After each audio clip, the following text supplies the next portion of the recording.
Hey everyone, my name is Wes, and welcome back to Terror Talk, where I discuss creepy clips online. Just to set up clear expectations, this is a commentary channel on scary stories and weird stuff. So, if commentaries are a thing, you're in the right place. The original horror music at the end of my videos was composed by me.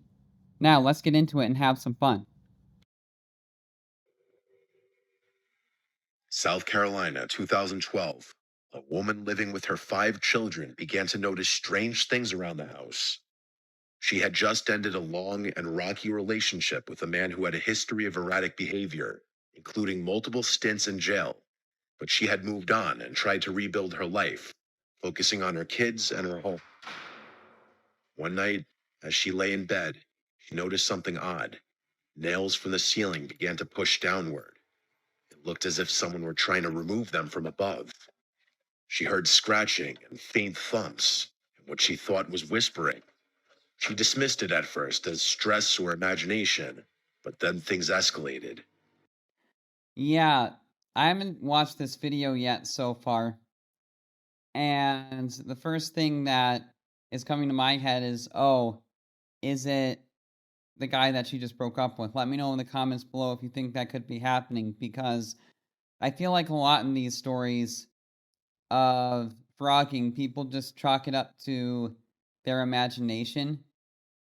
And I don't think that's a good idea because, you know, it could actually be real. And I get why I get why people do that. They just like leave it up to, oh, it's all in my head. It's not actually happening. But when things start seeming out of place around your house, definitely take note of that and take it seriously because frogging is definitely a real and very scary thing. Objects would move slightly from where they had been placed. Her food disappeared faster than it should. One morning, she woke to find insulation debris on her bed. Finally, she sent her nephew to investigate the attic. What he found shocked them all. Her ex-boyfriend was living up there. He had carved out a tiny makeshift living space beside the heating unit. He made a bed fashioned from coats and blankets, and he had been spying on her through a vent directly above her bed. There were plastic cups filled with urine and feces, indicating he hadn't left the attic for days. He admitted he had been up there for over 2 weeks. He came down, apologized, and calmly left before the police could arrest him. But the woman was traumatized, knowing that someone she once trusted had watched her and her children sleep mere feet above their heads. The woman stated she would be shaken for life. Yeah, see, I called it in the beginning. It was the ex-husband or whatever he was. And that is definitely disturbing. I mean, feces and urine in plastic cups, that's really, really gross. And the fact that he did that kind of highlights and demonstrates what a sick individual he actually was. And given the kind of shady past and history, coming and going out of jail, like, just try to get yourself a normal person. Like, why try to make things complicated for yourself, especially if they've been in and out of jail like that? But yeah, definitely a super creepy story. What do you think? Like, how would you react if your ex did that to you after you tried to cut things off? That's pretty far out there, isn't it? But yeah, let's check out the next story. In February of 2020, a man in Oklahoma City started to notice some small things around his home were out of place, like a cereal box was half empty when it should have been full.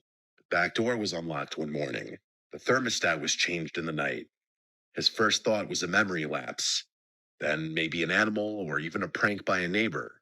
But the disturbances continued, always subtle, but just enough to be unsettling. One day, he finally decided to investigate the attic. He expected to find a dead raccoon or maybe some birds. Instead, as he poked his head through the hatch, his flashlight landed on something horrifying: a mattress, a pile of clothing, and a man fast asleep. The intruder was in his 30s and looked unkempt and exhausted. The homeowner backed away and called the police, holding the man at gunpoint until they arrived. Investigators later learned the intruder had climbed an exterior staircase and entered through an unused rear attic door. He had lived in the home for nearly a week without being noticed. He survived on pantry food, snuck into the bathroom while the homeowner was out, and returned to his hiding spot like a ghost each time. He had no connection to the homeowner and offered no clear motive beyond desperation. He was arrested and charged with unlawful entry. The homeowner, though unharmed, said the experience forever changed how he viewed his own house. He couldn't sleep in peace, knowing how close someone had been to him, completely undetected. Yeah, I mean, if something like that happened to me, I would feel the exact same way, honestly, wouldn't you? And I don't know how people can do that because it's like I would feel so paranoid if I tried to go frogging in someone's home. Like, what if the homeowner has a gun and just straight up shoots you? You know, that could very well likely happen. But yeah, frogging is a really strange, it really is a strange phenomenon, in my opinion. And I feel like only truly sick people and desperate individuals can get themselves to do that kind of thing. But yeah, let me know in the comments how you feel about that kind of thing. But let's go on to the last story. Lisa Leichhardt lives alone in a small 1950s house just outside Portland, Oregon. She bought the home earlier this year after a breakup, eager to start fresh. It wasn't perfect. It creaked in the wind and the pipes groaned sometimes, but it was quiet and cozy. And it was just enough space for her and her dog. At first, she loved the solitude, but about 2 months in, something started to feel off. It began at night when she was in bed. She would hear very soft sounds, like breathing, very muffled and low breathing, like someone with a heavy chest cold exhaling slowly through their nose. Could you imagine hearing something like that in your house, like at night or even during the daytime? Like, how terrifying would that be, right?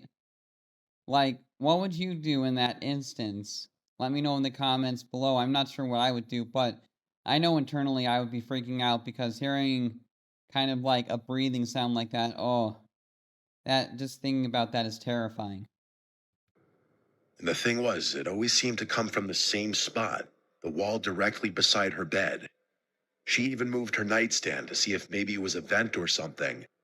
There was nothing, just an old blank wall with faded paint and a strange little square panel about a foot wide, bolted shut near the baseboard.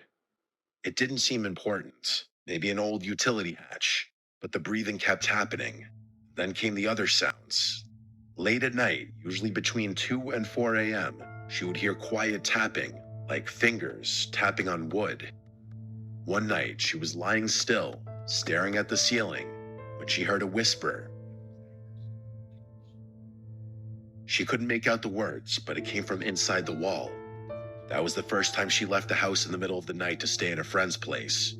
She told her friend about the noises, and her friend joked that it sounded like her house was haunted, but Lisa didn't think it was a ghost. It sounded too real. She started sleeping on the couch, and even then, some nights she thought she'd heard something faint, like someone crawling through insulation. After about a week of avoiding her bedroom, she finally decided she had to confront it. She took a crowbar to the small square panel on the wall. It came off easier than expected. As it turned out, the screws weren't even holding it in place, so it could have been removed with her bare hands. Behind it was a dark cavity. She turned on her phone flashlight and aimed it into the space. At first, she saw insulation and old wood. Then she noticed that the space actually opened up further. It wasn't just a hollow wall. It was a crawl space, roughly 3 feet wide, stretching back into darkness. She leaned closer. That's when she saw a man sitting in the far corner of the space. His knees were to his chest, and he was filthy, pale, and his eyes wide and locked on hers. He didn't move or speak. All he did was stare back at her like he had been waiting for her. She screamed, dropped her phone, and ran. The man didn't come out. When the police arrived, they searched the crawl space area, and he was gone. Inside, they found evidence he'd been living there for weeks. A sleeping bag, plastic bottles filled with urine, food wrappers, drawings, hundreds of them, scrawled onto the wood and insulation with pencil and charcoal. Most of them were of a woman. likely Lisa. The man had accessed the crawl space through a forgotten storage hatch in the basement utility closet. It led up behind the walls of her bedroom, directly to the spot where the breathing had come from. He'd likely been watching her, listening to her sleep. The police never caught him. They said he might have been homeless, or maybe something worse. Someone who had picked her at random, someone who knew to stay hidden. Lisa moved out immediately. She's still in therapy, and she hasn't lived alone ever since this incident. Yeah, I think an experience like that can really jack someone up good. And still being in therapy and never living alone again, that sounds about right for an experience like this, because I can only imagine looking through a vent or a little crevice crawl space and seeing some strange creepy guy, with a pale face and just like wide eyes staring back at you. Like, oh man, could you imagine that? How terrifying that would be?